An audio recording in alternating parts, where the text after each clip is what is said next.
प्रातः स्मरामि हृदि संस्फुरदात्मतत्त्वं सच्चित्सुखं परमहंसगतिं तुरीयं यत्स्वप्नजागरसुषुप्तमवैति नित्यं तद्ब्रह्म निष्कलमहं न च भूतसङ्गः तपोभिक्षीणपापानां शान्तानां वीतरागिणां मुमुक्षूणामपेक्षोऽयम् आत्मबोधो विधीयते बोधोऽन्यसाधनेभ्यो हि साक्षान्मोक्षैकसाधनं पाकस्य वह्निवज्ञानं विना मोक्षो न सिद्ध्यति।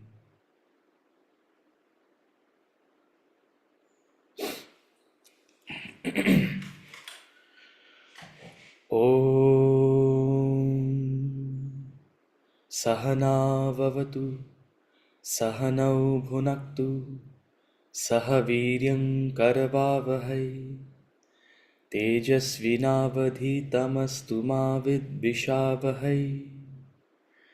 ॐ शान्तिः शान्तिः शान्तिः।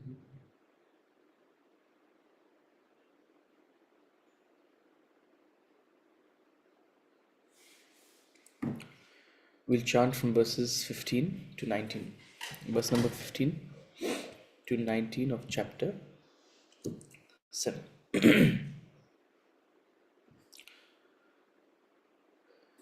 न मां दुष्कृतिनो मूढाः प्रपद्यन्ते नराधमाः मायया परितज्ञानाः आसुरं भावमाश्रिताः।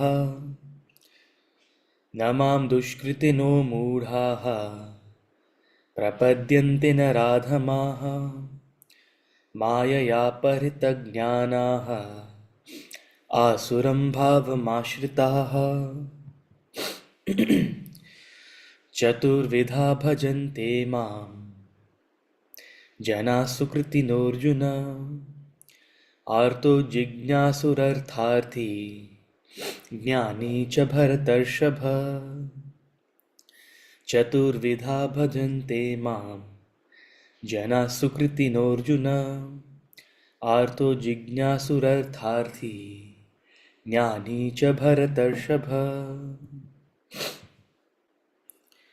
तेषां ज्ञानी नित्ययुक्तः एकभक्तिर्विशिष्यते प्रियो हि ज्ञानिनोत्यर्थम् अहं स च मम प्रियः।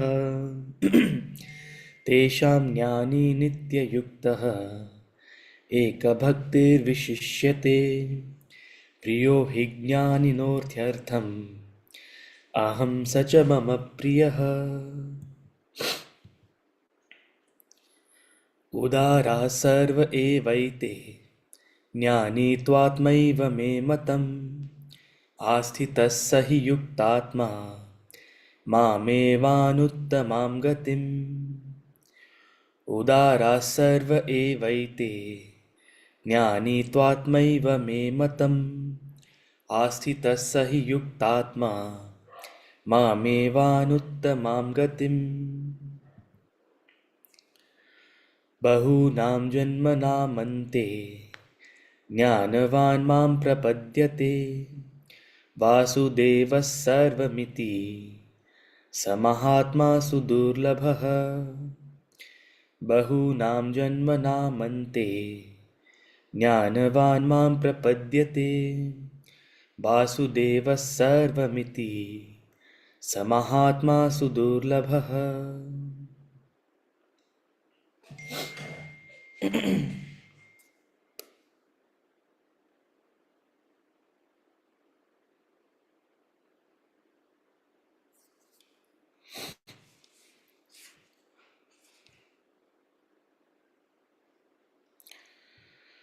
Okay. Hari Om, Hari Om, Hari Om. Hari Hari Om. Om. Hari Om, everyone. Hari Om. Hari Om. Hari Om Hari Om. Hari Om ji. we'll start with Hari Om. questions. We'll start with questions. Okay, let's see what we have. We have a whole Upanishad in the WhatsApp group. Mm. I like it. You know, seeing all this exchange, I thought I should just let you all have a discussion among yourselves. You know, arrange one once a week. This is exactly what used to happen in the ashram. You know, students used to meet for small group discussion and they used to discuss among themselves. And that really helps, you know, that really helps churn when you're expected to put your perspective in front of another person. You think you know a lot or you think you've understood. But when you actually have to put your perspective in front of someone else, then दूध का दूध पानी का पानी हो जाता है, right, as they say. So, and then of course whatever is asked or discussed in that group, that same question is brought, you see, in a forum like this where, you know, perhaps I can address it. So looking at this exchange, I thought maybe, you know, if people want to arrange something like that. So I'm waiting for any volunteers who want to arrange that. I mean, people have talked about chanting, people are doing all of this. These are all things we are happy to facilitate if you all want to take it up. Okay. The question. What was the question?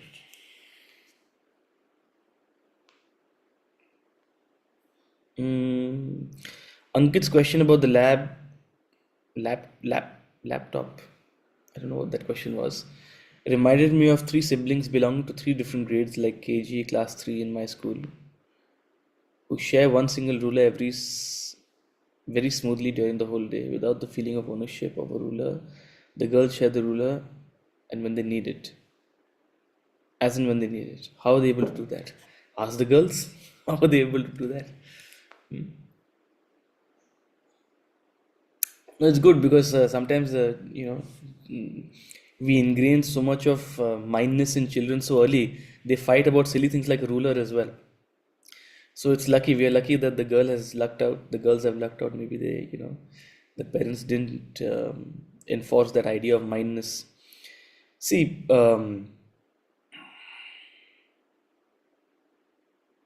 forget the girls. With anyone, the more you value something, the more the chances of mindness.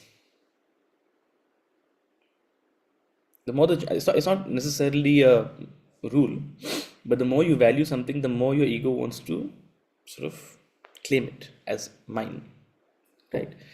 Um, the more important you think someone is, the more important you think something is.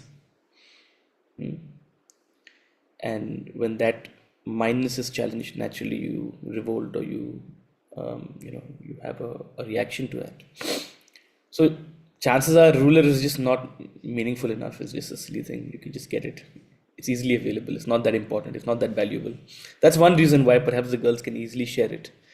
You see, either they have Brahma Vidya, no mindness, no attachment, or it's not valuable enough. One of the two is true.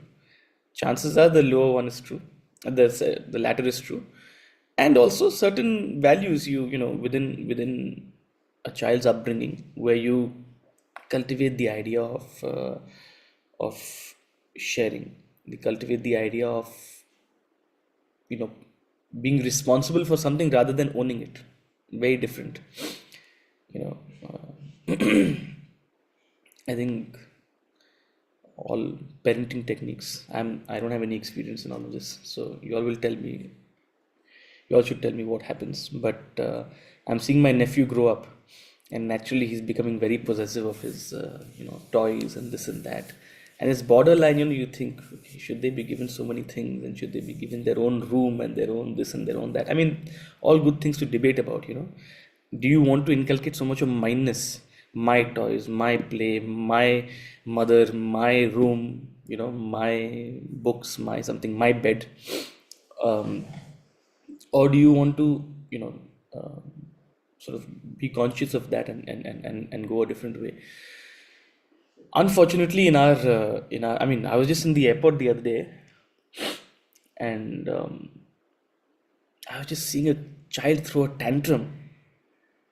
you know, I don't even know about what, because they were sitting in Carnatic cafe and there was no ice cream there, and they wanted ice cream, so they were throwing a tantrum, and the mother is wailing, and the grandmother is wailing, and the father is, wanting to help but not able to help.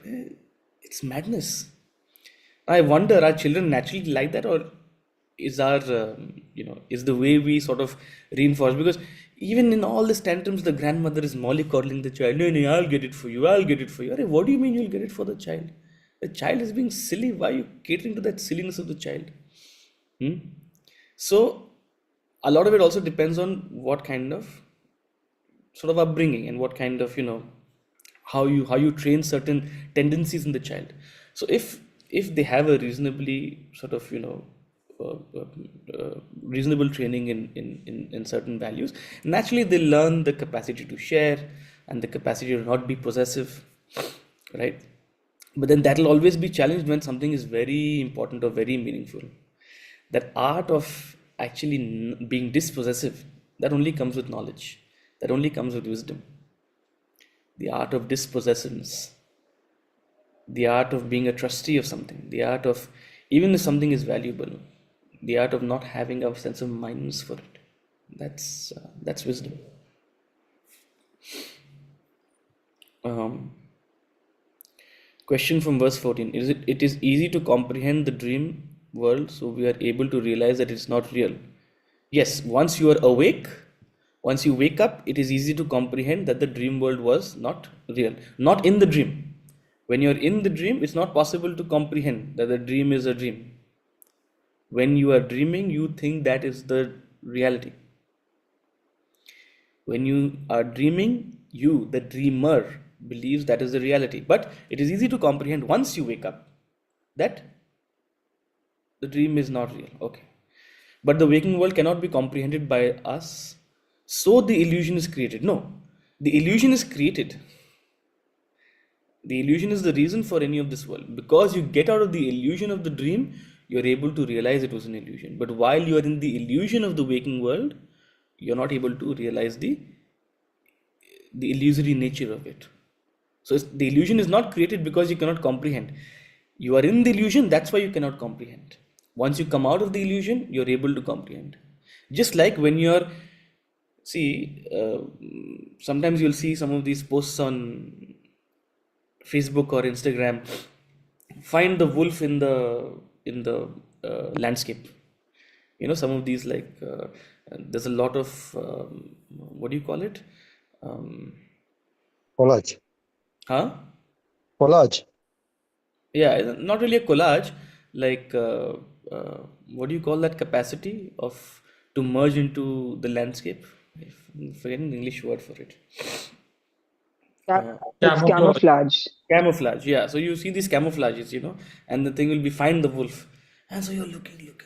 It's very hard. It's very hard. But once you see it, once you're out of the illusion, it makes sense. Arey, it was it's right there. I can't miss it. Right. But while you're stuck in the illusion, it's very hard to comprehend it. It's impossible to comprehend it. You have to step out of it. You have to wake up. You have to wake up. Just like you wake up from the dream, you have to wake up from this waking state. Okay. In this verse, it is mentioned two illusions differ only when viewed in terms of time, space, and causation. They differ only in degree, not in kind. They have no meaning, no substance in themselves. The above two sentences from the verse, what do you mean by them? What?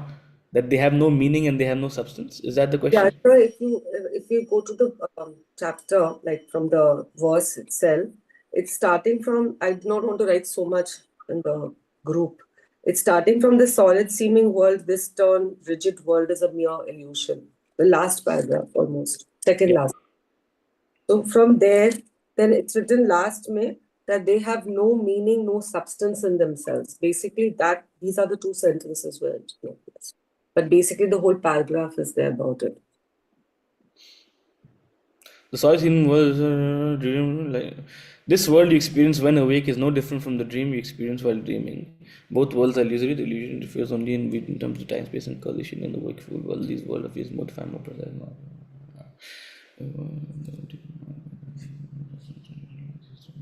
Okay, so what he's saying is that you have this experience of the dream. And once you wake up from the dream, you realize, oh, the dream was not actually a real experience. It was just a figment of my imagination. It was just a fiber of my mind. Once you step out of that state of consciousness, you realize the illusory nature of it. Now, here he is in this waking state. In this waking state. So, you were in the dream, you woke up from it, and now you're in the waking state. So, he's meeting you in the waking state. He's saying, look, this waking state, right now you are the waker in the waking state, believing, oh, this waking world is real. This waking world has a history. This waking world has a reality. This waking world has a scientific truth. This waking world has my real life and my real identity. This waking world has a real father, mother, brother, sister, husband, wife, whatever, children, job, business. This waking world has a real whatever. Everything you believe is real. He's saying, oh, this is exactly the feeling you had when you were in the dream as the dreamer.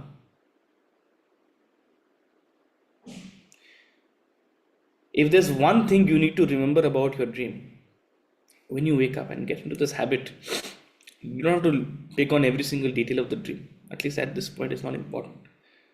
But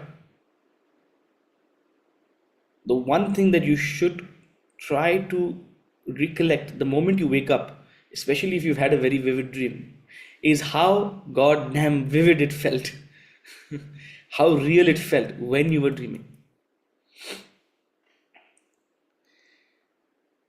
I had a dream a couple of days ago, and I don't know, I've been watching a lot of these, air crash investigation videos. And I'm also planning my trip to Goa. I had a dream. I was on the beach, and Air France plane was crashing. Let's hope. Never wish for something like that. But that was my dream. And I remember when I was in the dream, I was rushing to look for help, call for help. It felt so real. It felt like it's happening. Now, there could be many reasons why it happened. Maybe it's all unfinished thoughts. I've just been processing so much of information about that, etc., etc. I'm not going into why that happened. I'm only talking about how real it felt when it happened in the dream. The moment you wake up, you realize it wasn't actually there. The dream was real for the dreamer, but the moment the dreamer woke up, the dream turned out to be an illusion. Similarly, for you, the waker, the waking world is real. It's here, it's solid. You slap yourself, you feel it. It's real. But the moment you wake up, from the waker, you become enlightened. You'll realize this was just like the dream was for the dreamer, the waking world is for the waker. That's it. That's what you realize. That's what the sages are telling us. That, hey, this is not the end. That was just a taste. Don't get caught up out here. So the waking world and the dream world don't differ in kind. They differ in degree. And what is the degree? The degree is the accurateness, the comprehensiveness. The dream world is like a little fluffy, muffy, I connected to, without any causation, I connected to experiences. Being in the beach and aircraft. Two unrelated experiences. In the dream, one moment you can be in your living room, and the other moment you can be in a temple, and the third moment you can be in a disco, the fourth moment you can be on a vacation. The dream has a sort of a fluid, very nebulous nature. It's not really clear-cut space-time causation. Time goes in loops, space is sort of fuzzy, there's no clear connection of causation. But in the waking world, there seems to be scientific precision of space-time causation. And that's what the world of science studies. It studies space-time causation. So you can actually bring space-time causation into scientific laws in this waking realm. In the dream realm, space-time causation is more fuzzy. So that's the difference. The difference is in sort of the It's like, seeing a pixelated image versus seeing a very sharp image. Dream is a 1 megapixel camera. Waking world is an iPhone 17 Pro Max camera. I believe other companies have better cameras. If you're buying the iPhone 17 Pro Max with the camera, there are better options out there. But you get what I'm saying, right? So the dream and the waking world differ in degree, not in kind. There's no realness to the waking world distinct from the realness you felt in the dream as the dreamer. That's all he's saying. Yeah. Okay. Can I ask something? Yes, please. Yeah, sorry to interrupt, but just in connection to this question, I mean, if we think of the waking world as illusory and not real, then what stops it from us feeling that the world is inconsequential? And if the waking world is not real, an enlightened soul like Lord Krishna, why did he bother coming down and intervening in this seemingly illusory world, and whatever happens, whether the Kauravas win, the Pandavas win? The waking world is an illusion. That's what Vedanta says. But for whom? Please For remember the wakers.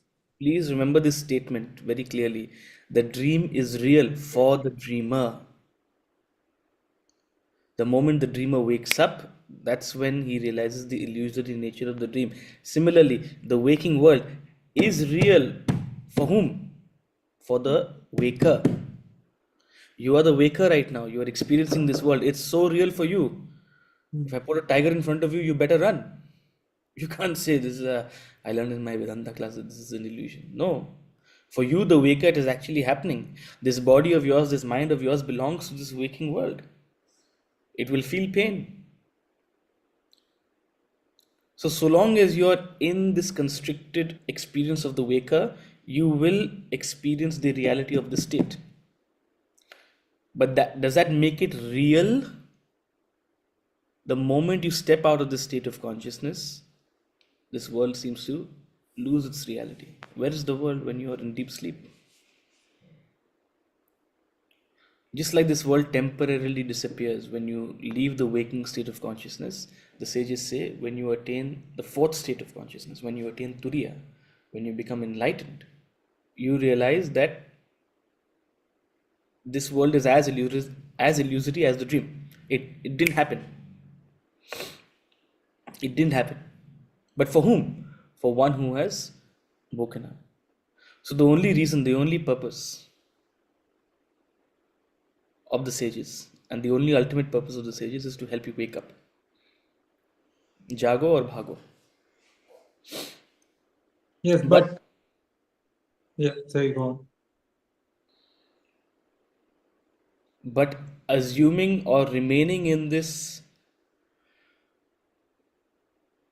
consciousness of the waker and just saying sab moh maya hai, that's stupidity. Neither are you waking up, nor are you addressing the reality you are faced with in front of you. That's not the solution. That's a double whammy, as they call it in America. Double whammy. Neither are you addressing the reality in front of you, the circumstances and the situations in front of you, nor are you attaining that spiritual enlightenment. So it's like being the dreamer and saying the dream world is not real. No. For the dreamer, the dream is real. What are you doing to wake up is the question. So it's almost like two lives you have to live. You have to live two lives, and I've told you this before. You have to live two lives, and that's dharma. You have to live by the laws of dharma to conduct your life in this waking world. Whilst that part of you investigates what's beyond this, while keeping that part of you alive, and with what intensity you pursue moksha or enlightenment, we all discussed this before. It all depends on, it's not something that I'm not selling you chana bhaji. You can't just buy enlightenment off the shelf, right? So you have to live, you have to pursue both whilst in the waking state. Live by dharma and do your waking sort of duties and obligations and fulfill your role. And a part of you will sincerely pursue moksha. Yeah, but that's what I was asking. Like Krishna being an enlightened soul in the fourth state, like beyond, like, waking dream and deep sleep, if he sees the world, the waking world, as illusory as well, why would he, like, bother reincarnating and coming here to intervene in the affairs of this illusory world? That is in Gita we read na yada yada hi dharmasya glanirбhavati bharata abhyuthanam. Read chapter 2. Okay. Chapter 2 nahi, Yashoji. Chapter 4. Sorry. But good, at least you remember the verse. Yada yada hi dharmasya glanirбhavati bharata. Now look, that is also a verse that is very popular among people to give a sense of reassurance that God is coming for you, or God is with you. But it's a pertinent question, Ankit. Why would he, So look, whether, the idea of an incarnation or an avatar, why is it important and to whom is it important? Is a question. You're asking this question as a jnani. A jnani will actually not accept the concept of an avatar. You know why? Because once you're enlightened, you don't come back. There's no coming back. There's no reincarnation for an enlightened soul. Right? So the way a jnani, the way a Vedantin will look at the idea of an avatar is that a person, an individual who has evolved to such an extent that the qualities of Vishnu, see, every deity is associated with a tattva, right? Shiva tattva, Vishnu tattva. So what is the tattva that you begin to embody when you grow, when you evolve? So an individual who has evolved to such an extent that they start expressing the Vishnu tattva. For a jnani, that is an avatar. So was it Vishnu sitting in Vaikuntha who has come down because some sages went to him, please help us, you need to be reborn because Kamsa is coming to, causing havoc? That is the story given to a bhakta, because a bhakta doesn't rely on their own evolution. They think their growth is, or they are at the mercy and grace of the Lord. So to give that bhakta the reassurance, okay, the Lord is coming to save you. Right? Is there any empirical way for you to prove that any of this happened? This is all a matter of belief and shraddha. Right? And I'm not asking you to believe it, I'm not asking you to disbelieve it. The very fact that you've asked this question means that there is an element of an intellectual in you. So you have to treat this in a very different way. It doesn't remain a question of belief. It remains a question of what is the mahatva, what is the symbolism behind this story. Right? But ultimately, as far as Vedanta is concerned, once you're enlightened, you don't come back. You exit the cycle of birth and death. Right? But who then is Krishna? Look, when we say Krishna was self-realized, what does it mean to be self-realized? Krishna is not, see, you don't liberate, you become liberated from yourself, right? So when Krishna loses the identity of Krishna and merges with the supreme consciousness, that is enlightenment. You lose the very feeling of that individuality of Krishna, right? So that is the greatness of Krishna, that there is no I-ness or minus in him. He has transcended that name and form, right? And therefore he has become a vessel for sort of the supreme to speak through him. He's become an instrument, right? And that's the greatness of Krishna. That's why we worship Krishna, right? In many ways, we are trying to express the incomprehensible, the inexpressible. So we do it through all these stories and these tales, and they all have a symbolism. So, on one level, you can just look at it as an extremely refined, wise, enlightened person guiding another. Hey, this is my truth. This is what I have experienced. And I wish for you to follow this because you have sought my perspective, because you have sought my help. Right? Thank you. Thank you. Look, I don't want to. I know if these lectures are going public and they're going to be on YouTube, and there will be some people who will be offended by things, especially if I say such things. But that's not the intention, right? But that's the beauty of our tradition. We have a word in Hinduism called astic and nastic. So from one astic end of the spectrum, what I have just said will sound like a nastic. Huh? But from my perspective, nastic means something totally different, right? So astic and nastic doesn't necessarily mean belief in God or not belief in God, right?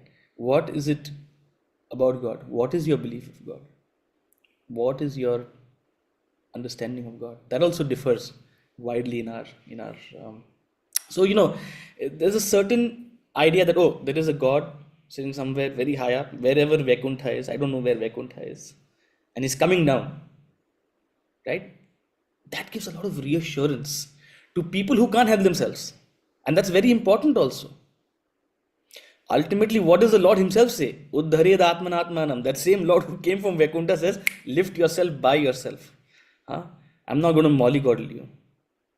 So when a person is ready to listen to the truth, the Lord himself says it. Uddhared atmanatmanam. But for those who are not ready to do that, they need that reassurance that there is a God coming and he's going to help me.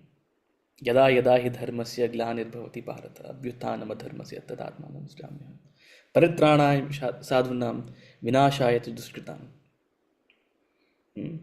For the establishment of dharma and for the defeat of adharma. I come yuge yuge sambhavami yuge yuge. I come from age to age. Okay. Thank you. Usoji Bala here. Yes, Balaji. Yeah. So this question is, this is again related to the conditioned and unconditioned consciousness or absolute consciousness. So assume that I am you in a daytime having a light, and it's a daytime only, but because of the room, the shadow of me falls at the floor. Now the shadow of me is existing because of me being there. So that the moment I put the light off, then there is no shadow. I only be there. So the question is, the other day when we were discussing, you were telling that go ahead and think about it. Even the dream and deep sleep is the other is the consciousness. Agree on that. Now my question is that it's also possible that the first state of consciousness can be as it is, devoid of any conditioned consciousness, and it is experienced by the jnanis, like I experience myself without the shadow when the light is off. Am I right in my understanding? Yeah. Correct. Well, you are differentiating between the light and the person standing. But another description of Atman, of your real self, is it is self-effulgent. So there is no different person standing and there's no different light. The life itself, the person itself is self-effulgent. Whatever that is, itself is self-effulgent. So you are that, and you are creating that light itself, which is causing the shadow. I'm just taking your own analogy to another level, right? Because right now you're differentiating between, there's a light which turns off. No, that light is the light of consciousness. It is the consciousness which is putting that shadow as the waker. It's the shadow of the consciousness which is the waker, is the shadow of the consciousness which is the dreamer, is the shadow of the consciousness which is the sleeper. So in such a case, sorry, go ahead. Sorry. Yeah, so I was just extending I just give you food for thought, not to. In such a case, like a goldsmith seeing the gold in irrespective of the ornaments, usages, the jnani experiences the same world, but his understanding is going to be different. Am I right in that thing? Yeah, the way in which you see and experience and relate to the world. Now, let's talk in more practical terms. What is the experience of a jnani versus the experience of a common person? The common person gets caught up in the jewelry. The jnani sees the gold. The common person has a very narrow-minded vision. A jnani has a kaleidoscopic vision, has a cosmic vision. If such is the case, the fourth state can be there as it is for a jnani, right? See, look, you know, this is where this example of sort of waking up really ends, because here you're talking about who is a jnani. A jnani is one who has woken up to the fourth state and then come back into sort of this waking state to live like anyone, right? It's like you waking up from a dream and then getting some passport to go back into the dream and living in Right, the dream as the waker. That's not possible. right. In a sense, it's not conceivable to us. But this is the limitation of the example of waker, dream, deep sleeper, and then sorry, dream, deep sleeper, dream, waker, and then fourth state. That, oh, is it really possible for a fourth state person to go back into the third state? That's where the example breaks. But for all, I mean, the purpose of that example is to for you to appreciate that just as the dream was real for the dreamer but became illusory once you wake up, similarly this waking world is real for the waker but will become illusory when you realize it is illusory when you wake up to the fourth state. But don't bring it to, you know, don't draw extend that parallel to, oh, here is a jnani in the fourth state who's living in the third state. That's where that vocabulary of fourth state, third state ends.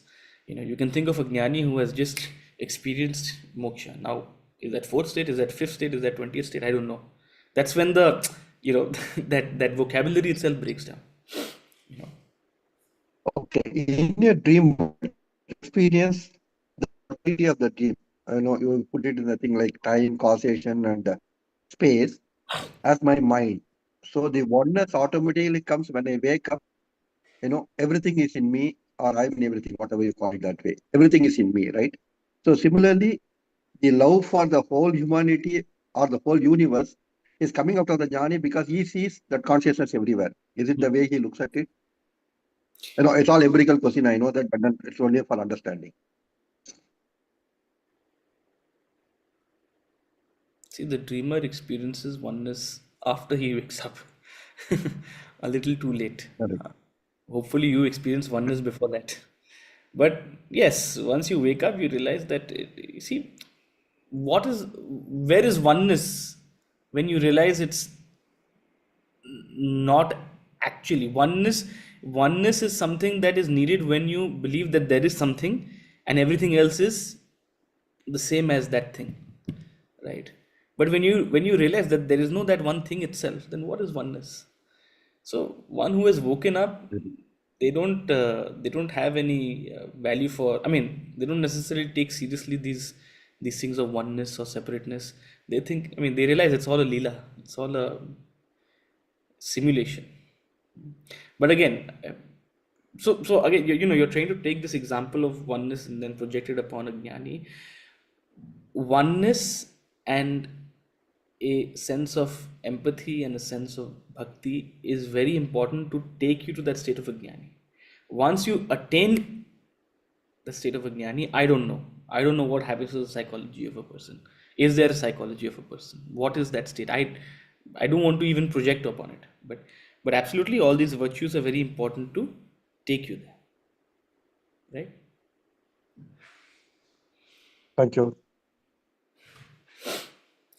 So this The conversation, the sorry, one second. However, that said, go to the Vedanta treatise last chapter, and he does mention oneness out there. He talks about universal love, but do read through that. He talks about how an enlightened person lives in the world, or what are the virtues of an enlightened person in the world, right? So he talks about self-sufficiency, power, love, universal love, all these things. Do go through that section.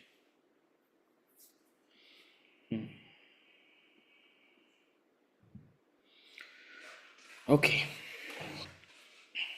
Hanji, Yashuji, you had a question or you want to say something? No, sir. In the same verse, in the last paragraph, to make it simpler for many people who will not understand these things, including me, Krishna mentions that spiritual enlightenment is rather difficult to attain. One must put tremendous effort to reach that ultimate state. The effort required is a determined, unflinching, and single pointed pursuit of the self alone. Only with such a well resolved pursuit can you cross over the illusory world. So, for all practical purposes, for people in this group also, including myself, it's not a very easy thing to understand Maya and these stuff. So, we can be on the No, I don't mean to see. My job is to sit here and share sort of the right perspective with you. But even after a point, any teacher will say that yeah, pashyati sah pashyati. You have to bring yourself to the experience of it. It's very easy to be in kindergarten and talk about PhD level maths. You'll talk about graphs and you'll talk about functions and you'll talk about all these things as if they are very fascinating things, right? But when you wake up, you'll realize that how those questions were, just sort of unnecessary elaborations because you didn't actually understand. So once you grow up, a lot of things will be clear to you. The idea of these concepts is to bring you on the journey. Does this sort of ring a bell? Does this sort of provoke you? Then sadhana starts. Ultimately, all of this is to inspire you to make this habit of sadhana a daily ritual in your life. Your sadhana should be the primary focus of the day and not some side thing you do once in a while. That's the purpose of these classes. So, and as you get into that habit of this is a nitya puja. It's a nitya puja. It's a nitya karma. Then, without a doubt, you study and read this 10 times with me. Naturally, your own understanding will improve. That's a given, right? Okay, verse number 15.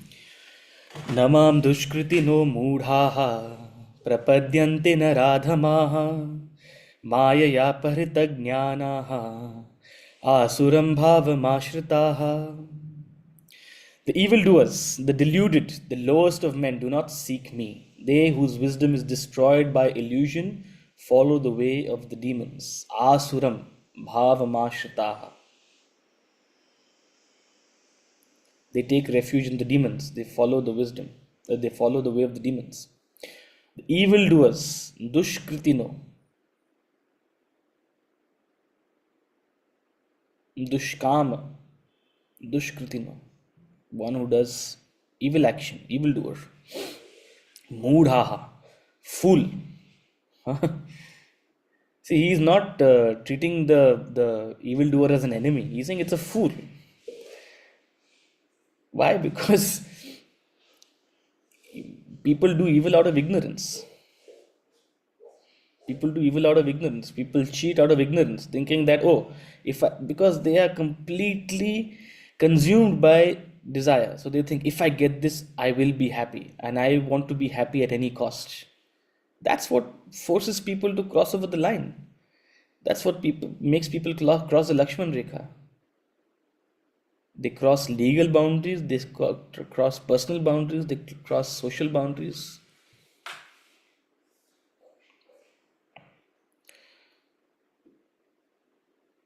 In this tradition,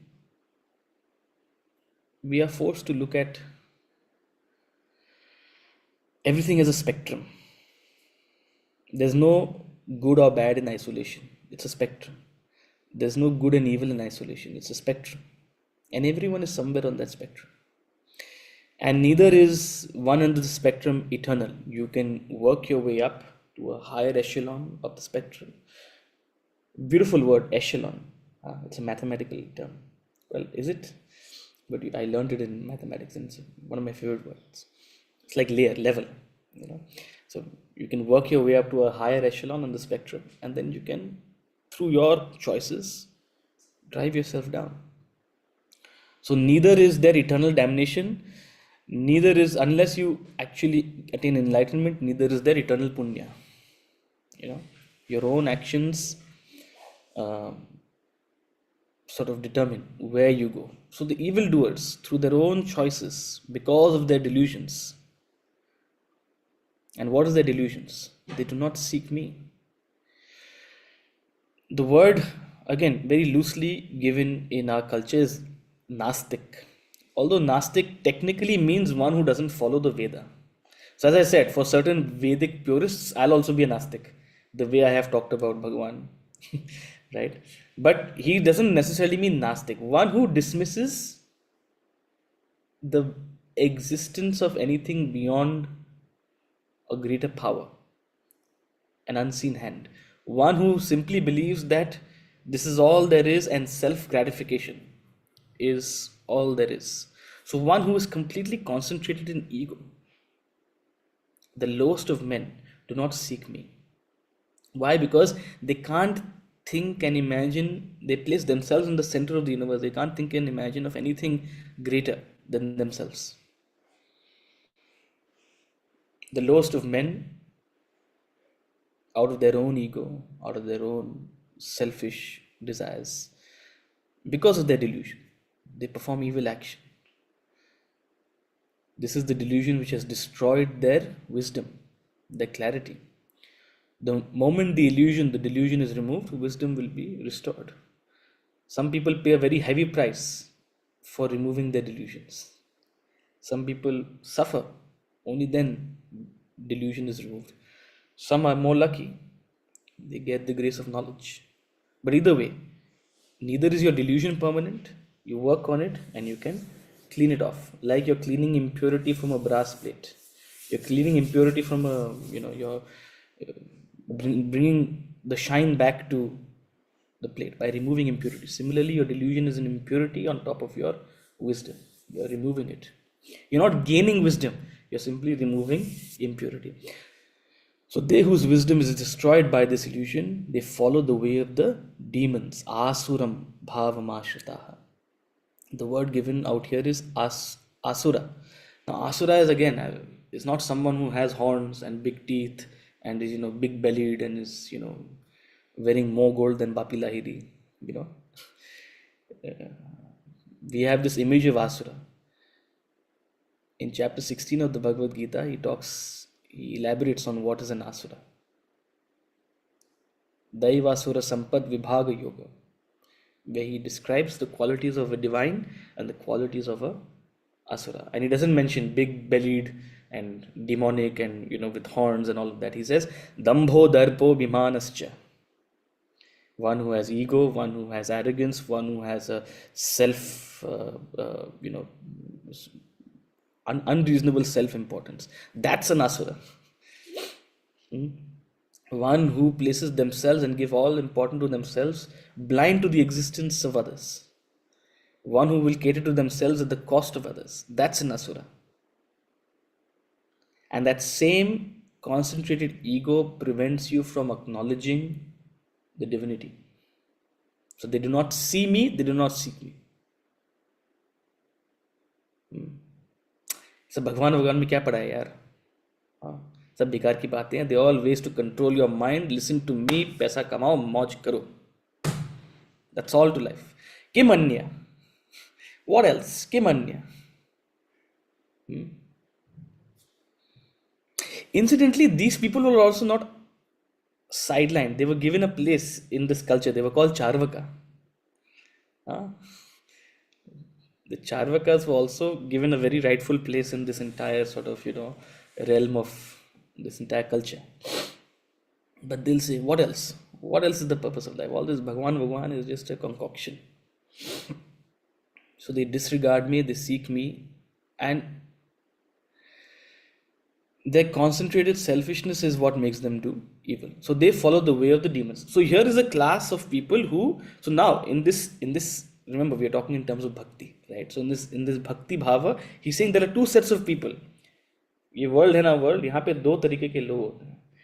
एक जो मुझे नहीं मानते, they do not seek me, they do not see me, right? What is the other kind? जो मुझे मानते हैं. The other kind है जो मुझे मानते हैं.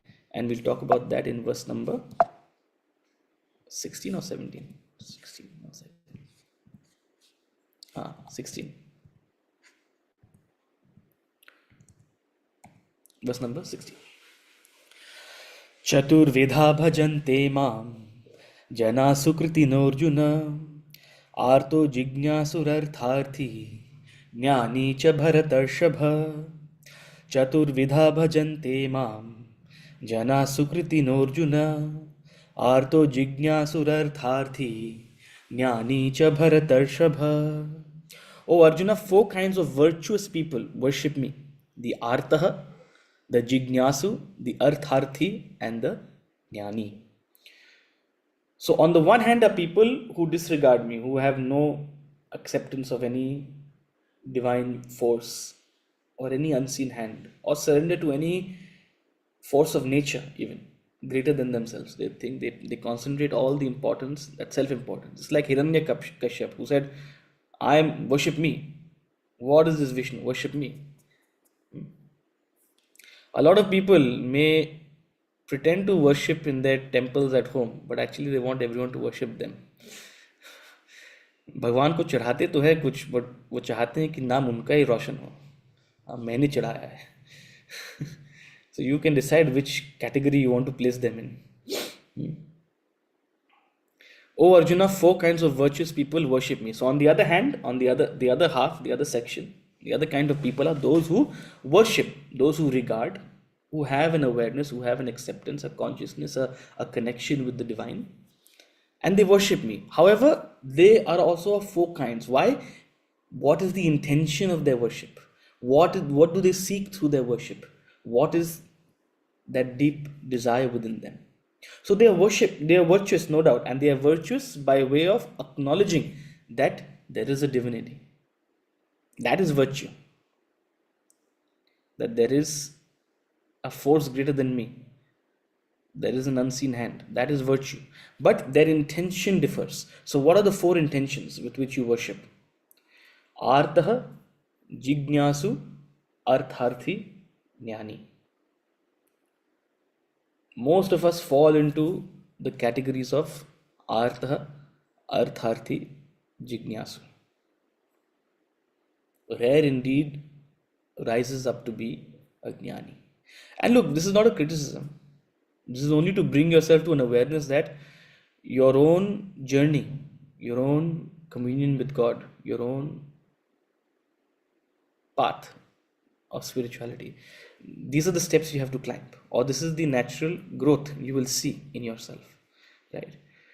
Most of us, and this is how our tradition has also been designed. Deities have been given certain sort of I mean, there are deities who have assumed certain positions of being protectors, giving some kind of respite. There are certain pujas done for certain benefits, and that's all within the fold of what is considered dharmic. There's nothing wrong in it, right?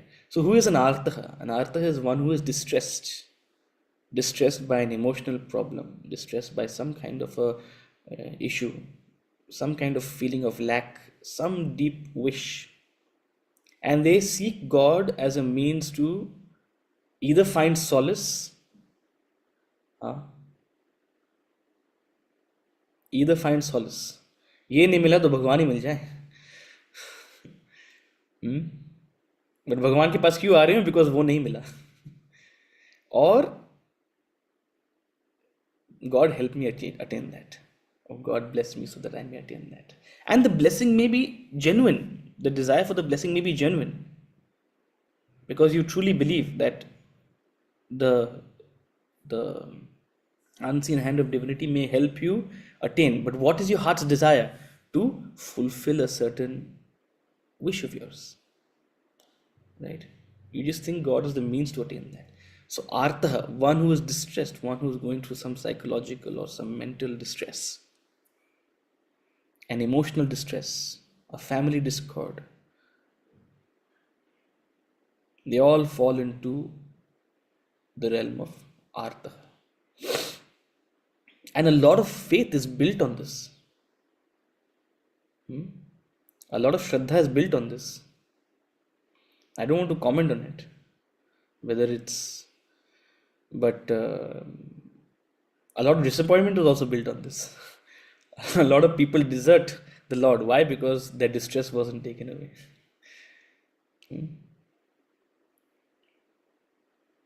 But there is wisdom in this also.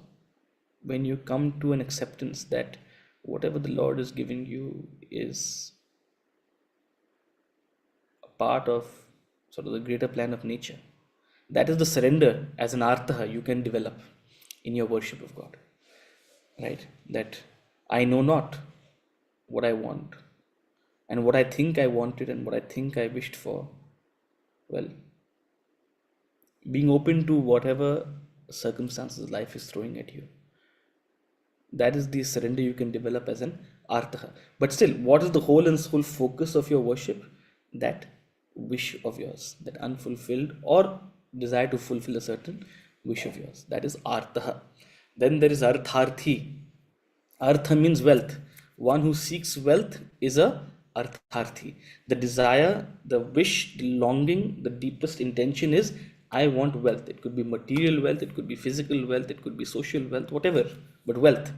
And you're looking at divinity to bless you for that. Your association with divinity, ये पूजा कर लो ये अच्छा होगा, ये पहन लो ये अच्छा होगा, यहाँ पे जा लो, you know. I'm not saying all of these are wrong. Better to surrender to a divine than believe that it's all my doing. But what is the whole and sole intention of your worship? Oh God, help me attain this wealth. Why? Because it is the wealth that will make me happy. If I get that, I will be happy. Even something like association with God, even respect. Oh, I will get respect if I am associated with God. If that's the intention, you're being an artharthi. You're looking for social wealth through your association with God. So always be conscious of your deeper intention. We're not saying any of those intentions are wrong, but remember that is what classifies you in one of these categories. Right? Then there is a jignasu. A jignasu is a seeker of knowledge, one who is curious, one who simply wants to know to satisfy his curiosity, one who doesn't necessarily want to experience it, but for an intellectual thirst, they are seeking a clarification, they are seeking, some kind of, and they seek a plethora of scriptures to try to understand certain technicalities. Which is why after the point, if you ask us about, fourth state, fifth state, 10th state, ultimately Vedanta says, go and experience it, man. There's no point just being a jignasu. Being a jignasu is good till it supports your journey. But beyond a point, words don't cut it. And all concepts are there to satisfy the mind. Ultimately, all concepts are only there to inspire you to seek the experience of it. Right? But a lot of people spend their entire life simply being jignasus. But beyond an artharthi, beyond an artha, beyond a jignasu is the jnani. And look, this is not something you can force yourself to be. I've come to believe that you sustain and maintain your quest as a artha, an artharthi, and a jignasu, and naturally that fire of jnanam will rise in you. But who is a jnani? A jnani who is one who realizes all that I'm seeking is not actually what will give me what I want. What I'm actually looking for is to unite with the Lord. What I'm actually looking for is to fall at the lotus feet of the Lord, to merge with the Lord. That's the only refuge I seek. One who worships for the sake of worship, to become one with the Lord. One who worships to lose their false sense of ego, and merge into the totality of the divinity. And that comes with wisdom. That's why he's called a jnani. A jnani is one who's realized that every other pursuit is limited, and he's done playing that game. A jnani is one whose only intention is moksha. So there are these four people. There are these four categories of people, and quite rightly, I'm going to take one more verse, if you don't mind. Quite rightly, he says, of them, the jnani is dear to me. Verse number 17. Tesham jnani nitya yuktaha eka bhaktir vishishyate priyo hi jnani notyartham aham sacha mama priyaha tesham jnani nitya yuktaha eka bhaktir vishishyate priyo hi jnani notyartham aham sacha mama priyaha. Of them, of all these four, of all these virtuous people, good, noble people, of all of them, the jnani. The jnani is one who is ever steadfast, who has single pointed devotion. Eka bhaktir. I am extremely dear to the jnani, and he is dear to me. Look at the language. It's all talking about emotion now. All talking about devotion. For a bhakta, it's very important. Do I count among the Lord's favorites? Huh? It's like, in school you wanted to be the favorite of the teacher. At work you want to be the favorite of the boss. Similarly, on this journey you want to be the favorite of the Lord. I love the Lord.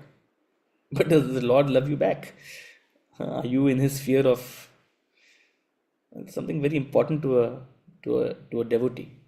So that's why he's trying to simply send a message indirectly to a devotee. Of all of these noble people, the jnani. And what makes a jnani special? Because as I said, you attain this state of a jnani through wisdom, through your own experience. When you realize that every other pursuit is limited, and you're done with it, you're done with that experience. A jnani is ever steadfast. That wisdom, that clarity makes them steadfast. Day after day, you show up for your sadhana. That steadfastness. Everything else is secondary. Yes, you have to perform various other duties and obligations and responsibilities and actions, and you have other desires to cater to, no doubt. But this is priority. That steadfastness, that capacity to show up with conviction each day, and single pointed devotion, eka bhaktir. You'll see this term again and again and again and again. You've already seen it once before, you've seen it now, you'll see it again all the way till chapter 9. Eka bhaktir, single pointed devotion. Eka bhakti doesn't mean only worship Krishna. Some interpretations have made it, don't worship other gods, only worship Krishna. No, but whatever you worship, you make it a single, concentrated, focused, dedicated devotion. No other distraction. Eka Bhakti. And I'll talk a little more about Eka Bhakti in the next class. But a jnani, through their own wisdom, has developed the steadfastness and the conviction and the single pointed devotion, the Eka Bhakti. And that's what makes him excel. That jnani excels. It's this virtue, the single pointed focus, that makes them excel. I am extremely dear to the jnani. A jnani has understood that the Lord is all that matters. Extremely dear. The Lord is not a means to fulfill my desire. The Lord is my desire. Very different. The Lord is not a means to fulfill my desire. The Lord is my desire. I am extremely dear to the jnani. And what's even more, icing on the cake, he is dear to me. He's close to me. Later in chapter 18, he'll say, one who spreads this knowledge, one who speaks of this knowledge is very near to me. He I regard as my favorite. Huh? So something or the other strikes the chord in us, brings about that expression of bhakti in you. Whatever, he's trying to provoke you, and in a good way. He's trying to strike that chord of your heart. This is where it is. This is what you are seeking. Unbeknownst to you, I am what you are seeking. Come. So, Eka Bhaktir. We'll talk a lot more about it, but with that thought, we'll conclude for today. I've been speaking in a monologue for a long time. And are there any spillover questions? I'm happy to address them.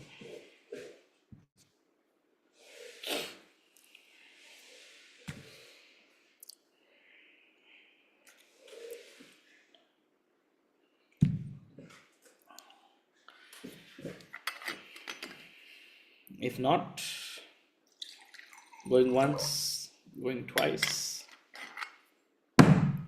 We're done for today. We'll see you again. Acha, wait, before you go, hello. 6, 7, 8. No, okay, never mind. We'll see you on Thursday. I was thinking that I may not be available on Thursday, but we'll see you on Thursday. When is your next Kolkata trip? Hariom. If I tell you all, you'll kill me. He's already in Kolkata. I am not in Kolkata. I am in Shanti Niketan, but I have been whizzing past Kolkata. But I'll make it soon. At this time, I'm not able to stop by, but maybe let's see. I'll give you a surprise, so I'll let you know. Thank you so much. Okay. Hari Om. Thank you. Thank you, sir. Hariom. Thank you so Hariom ji. much. Thank you. Thank you.